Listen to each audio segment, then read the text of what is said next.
In Misbehaviour, as the 1970 Miss World pageant arrives in the UK, a group of women gather together to start the women's liberation movement and try to end the long-lasting patriarchy. Misbehaviour is a film with important messages and themes concerning society, sexism and feminism. These are big, heavy topics that are often hard to convey well. It's therefore impressive when Misbehaviour presents them in a condensed, simplified form, allowing greater accessibility and understanding of them, while also presenting a somewhat fun and light-hearted film. The film also manages to convey arguments on all sides of the issues presented, perhaps a few too many of them. Not every woman believes in the patriarchy, and few of them even understand what it even means. The film shows that some women are happy to continue with their usual ways, believing they are in fact subordinates and inferior to men. There are other women, from different races and ethnic backgrounds, that simply want to be recognised alongside the white women. These various arguments and viewpoints are compelling, and it's good that the film tries to address them all to some extent, but because there are a lot of them in this one film, they don't always get the treatment or the fleshing out that they deserve or need.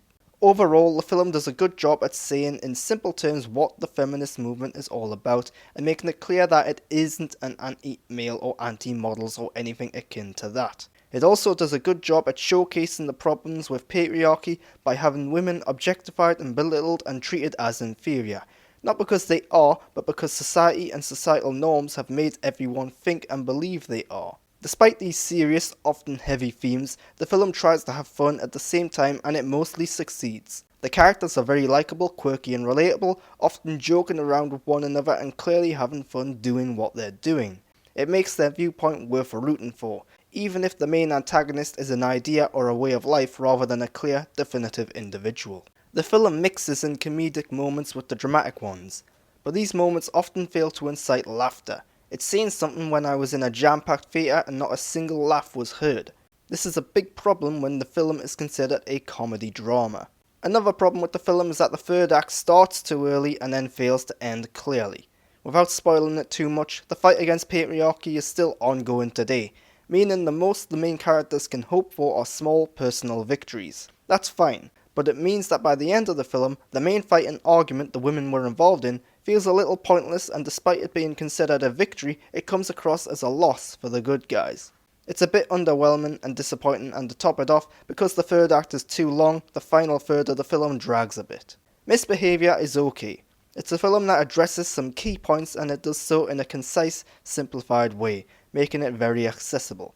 However, the film lacks a good ending, and even though the cast and characters are great, the film ends on an underwhelming note. If you've liked this review, subscribe to my channel to get more content like this. The more subscribers I get, the more content I can make. Also, go over to Letterboxd to get my written reviews and thoughts and opinions on all the films that I see as I see them, as well as a star rating, if you want that sort of thing.